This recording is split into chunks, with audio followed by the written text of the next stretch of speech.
Hey, Matt, welcome to the show. Morning, Joe. Hope you're doing well. Before we get into the discussion about dedicated transportation, I was hoping you could tell me a little bit about the history of NCH and yourself. Yep.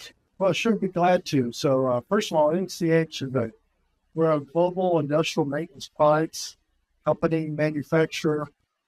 We operate probably in about 60 different countries around the world.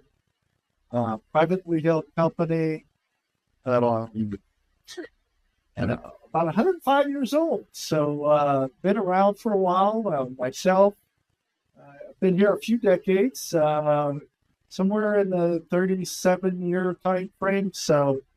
I have enjoyed my time here with the company and enjoyed being part of the logistics community for a number of years. Well, being around NCH for close to 37 years, making the decision to outsource dedicated fleet operations doesn't really just come out of nowhere. So, what kind of challenges or goals did you come across in your discussions internally that led you to the decision to outsource? Yeah, that's a great question, Jeff. Just like a lot of private fleets, back after COVID, we had a number of challenges that we saw. First of all, driver recruiting was just tough. It's tough for everybody, but it was particularly tough for us in that we don't have a large private fleet. And so driver recruiting was something that you did on the side. That was number one. Number two, equipment sourcing, just the massive and quick rise in inflation for tractors, trailers, just the availability of it was tough. And then obviously the rapid increase in cost of insurance, an aging fleet, and a general kind of the liability exposure that we were at, operating a private fleet. All those kind of things were kind of what drove us down the path of, hey, we really need to get back into kind of the core competencies that we are. We're a chemical manufacturer, right? And we're a service company. And trucking was part of the way that we did business. It's not what we did for business. And so that's what drove this decision.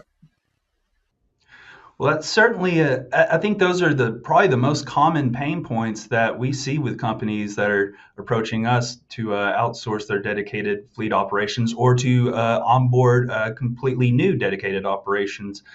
So when you were going through the evaluation and decision-making process with Averitt, what really stood out for you during that?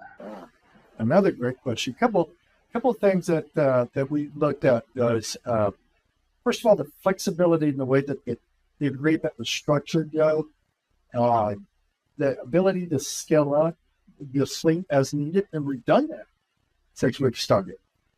Simplicity in the agreement. It is amazing that you can make an agreement with a partner that's several pages long, not 40 or 50.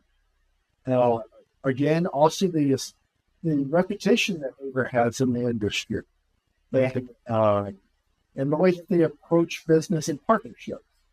And lastly, kind of the whole revenue sharing structure that you're under and on any backhaul opportunities that we have in the fleet. So those were some of the things that we considered and looked at when we were talking about what made Averitt separated Averitt from the other options that we looked at. That's great. Well, now that you're about 2 years into using Averitt Dedicated, what have been some of the biggest differences or benefits that your team has seen?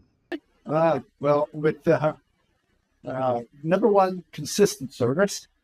That's one of the wonderful things that we saw out of it. Flexibility, like I talked about, the quality and predictable costs that we were looking for in operating the private fleet.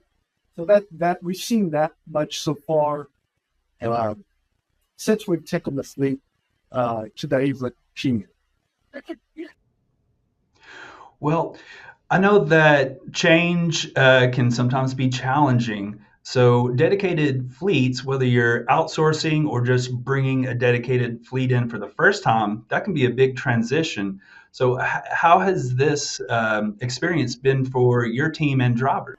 Well, I don't need to tell everybody on this call or on this webcast that hey, change is tough for some folks, right? And there was part of it that was tough for us. And the thing is that 2 years into this, we now see that consistent service, that quality and flexibility of what the outsourcing effort has provided to us. That really was the right decision for us, for the company, for our customers. And then, so, yeah, it's there's some challenges with change. It doesn't matter who it is or with what partner you pick, but so far it's been a good long-term decision for us. That is great to hear. And finally, for other companies that are looking or don't even know about potentially outsourcing their fleet operations, what advice would you give to them? Well, when we saw this opportunity, there's a couple of things that we did. Number one, we kind of looked across the dedicated fleet provider industry. There's some very large fleet operators out there. There's kind of the middle market and then the smaller market. So we actually looked at all three segments of the business, talked to a number of providers in those segments, and each of those have their pros and cons, right? And so when we looked at it, put that all together, what stood out was Averitt's kind of established commitment to excellence, safety, and the way that they treat their drivers. Those are kind of the three things that really stood out. That's what was important to us. Also, the long-term financial stability that we saw in the Averitt team. So those were some of the qualities that helped drive that decision making for us when we finalized, the options that we looked at. That's great. And I think we always consider our drivers to be your drivers in the end. And that's what it's all about, being a great representative of your business. Absolutely. Well, Matt, I really appreciate your time on the show today. Thank you very much. Hey, Joe, appreciate it. Thank you very much.